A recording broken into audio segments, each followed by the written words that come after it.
Faly miarabantsika rehetra indray rakizy. Ary faly indrindra indray androany hanolotra tantara mahafinaritra sy mahavariana ho anao. Enoy tsara ary. Ty fama voalohany.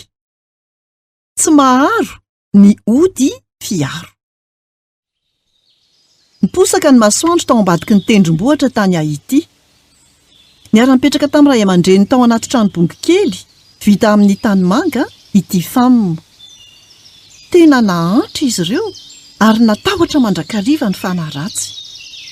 Tsy nahalala na inona momba n'ilay ten'Andriamanitra ty azy izy ireo. Izay nilaza hoe aza matahotra fa momba anao aho. Ny fomaraina ny rain'ity fama, ilay mpamosavy Oristily, ary ny reniny kosa nanadio sy ny asa Teletsa. Matetika ty fama no manampy azy. Ty fama, andeha adiny vomanga sika ary hitondra azy ireo eny an-tsena rapitso. Mandehana manapaka ravin'akondro mba ahafahako mametraka azy ao anaty harona. Raha manao izany ve aho dia afaka mahazo akanjo vaovana-panantenanao ahy? Ho hitantsika eo e. Nandray ilay antsy be ity fama ka lasa nakany amin'ny fambolena akondro.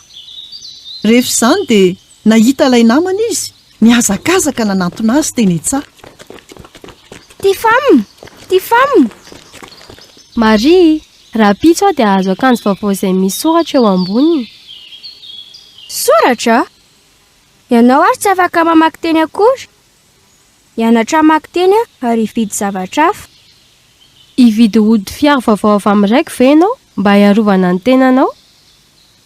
Tsia! Tsy manao ody intsony aho. Lasa kristiana izahay ary andeha hividy baiboly.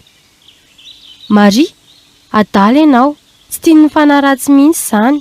Arary ianao. Ty fama! Tsy matahotra intsony aho. Jesosy dia mahery noho ny fanaratsy. Aroa izy. Aza matahotra fa momba anao aho. Novaky Victor taminay tao amin'ny baiboly izany. Lainga daholo izany, tsy misy afa-tsy lainga. Nitazona mafy ny ody fiaro ity fama sady nandositra. Neny io, tsy manao ody fiaro intsony Marie satria lasa kristiana ry zareo. Ny kristiana dia olona izay an Jesosy.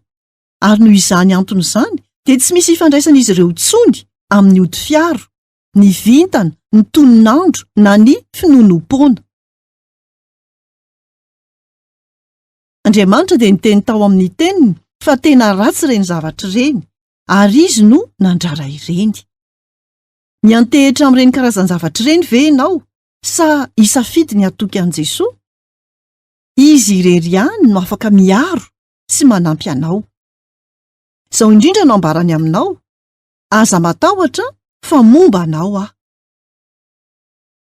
Tsy fantatry ty fama fa afaka mivavaka amin'ny Jesosy isika. Miaina tao anatin'ny tahotra hatrany izy.